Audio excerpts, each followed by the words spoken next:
Hey guys, Mr. B here. So today I've got a 2004 Chevy Blazer, and I'm just going to use this as a generic video on how to bleed your brakes. So anytime you replace a brake line, a master cylinder, a brake caliper, a wheel cylinder if you have drum brakes, a brake hose, like I did on this vehicle, I put in brand new brake hoses on the front. If you replace any of those parts that have brake fluid going through them, then you have to bleed the brakes when you're done. So this is somewhat specific to this vehicle, but also just a generic video on how to bleed brakes as well. The process on most vehicles is pretty much the same. There are 3 methods to bleeding brakes. I'm going to show you 2 of them today. Number 1 is gravity bleeding. Number 2 is manual bleeding. And then the third one is vacuum bleeding. I do not have a vacuum bleeder here at my house, so I'm not going to be able to show you guys, unfortunately, how to do vacuum bleeding. But first thing you want to do is you want to check your brake fluid level. All right, so this one takes some .3 brake fluid. So we're going to pop the cap loose, fill it up to the maximum line. Be careful with your brake fluid, because if you get brake fluid on the paint of a vehicle, it can peel the paint away. And of course, we don't want that. So I'm just going to go ahead and top it off here. Go ahead and put my cap back on.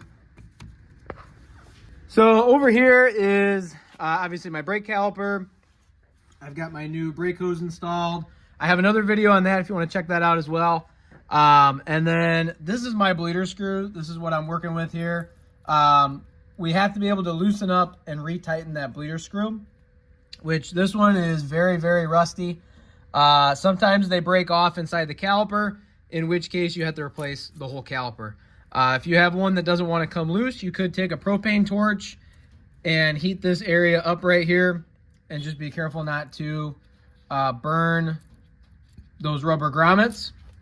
Hopefully I get lucky with this one. I'm going to try and use my vice grips to clamp onto it and see if it loosens up. And I did get lucky. It did loosen up with my vice grips. Now, I'm not going to continue using it this way. I do have a new one to replace it with. This saves the caliper from needing to be replaced right now. That's what we call gravity bleeding. So basically what you do is you literally just loosen up the bleeder screw with a wrench. Obviously, I put a new one on it, but you would loosen up the bleeder screw with a wrench, and you literally just let it sit, and you wait until it starts dripping. Once it starts dripping, then you wait around probably 10-15 minutes and keep checking to make sure that the fluid is full in the master cylinder.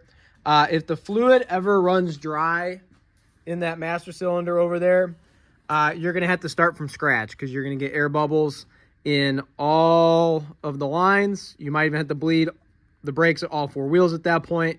So we want to make sure, we want to be very diligent, no matter what type of brake bleeding we're doing, that we never let that master cylinder run dry. You run out of brake fluid because you have a leak and you're driving, and you run low on fluid and it runs dry, then you now have air in all the lines. So even just one good air bubble is enough to cause a low and spongy brake pedal, which of course we don't want. So using this gravity bleeding method, obviously you can see that it takes a while. So you'd have to wait quite a while. The benefit to gravity bleeding is you can literally just let it sit there and wait and come back to it if you're busy doing something else. Oh, and there it goes. So now that it's dripping, in order to properly gravity bleed, I would just continue to let it do what it's doing, tighten up the screw, top off the fluid, and then check the brake pedal to make sure it's a firm pedal. And when you tighten these bleeder screws, you don't want to tighten them too tight. You just want to snug them up to where they are tight and they don't leak. All right, so for the next type of brake bleeding, which is manual brake bleeding, this requires you to be able to push the pedal and operate the bleeder screw somewhat at the same time. It is a lot easier with a second person. Right now, I do not have a second person, so I'm going to demonstrate how to do this by yourself. So what you do is you loosen the bleeder screw, just like that. Don't have to take it all the way out. Okay, it's going to drip like that. And you want to do this until there's a steady stream of fluid coming out of that bleeder screw. Bleeder screw opened up. I'm not going to let off the pedal until I tighten that bleeder screw. So what I'm going to do is I'm going to go ahead and put this block of wood in place here to keep the pedal from coming up off the floor. You never want to let off that brake pedal when the bleeder screw is open. Otherwise, it will suck air right back into the system. So now I will go ahead and tighten up my bleeder screw, and then I can let off the brake pedal. And now I will repeat this process again. So now that I have a nice steady stream of fluid coming out of that bleeder screw, that tells me that there's no air bubbles in that line. So if I still had a spongy pedal, I would go ahead and do it again and again and again until you have a nice, firm, hard brake pedal. But now that I have that steady stream of fluid coming out, that tells me that there's no air bubbles, which is exactly what we want when we're done bleeding brakes. If you don't do this properly and you don't open and close that bleeder screw at the right time, then it will cause issues with air bubbles getting introduced into the system, and you'll just have to start over from scratch, right? You have to do it all over again. So you want to make sure that you're following proper procedures when bleeding brakes to get all the air bubbles out.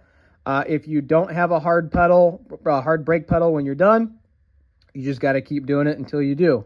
Sometimes the master cylinders do go bad to where you think that you have air bubbles in the lines, but in reality, the master cylinder is not producing enough pressure and it's leaking internally, which also causes a low brake pedal.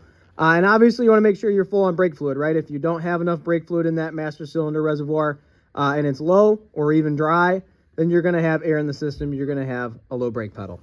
I hope you guys found this video helpful. Please go ahead and like and subscribe.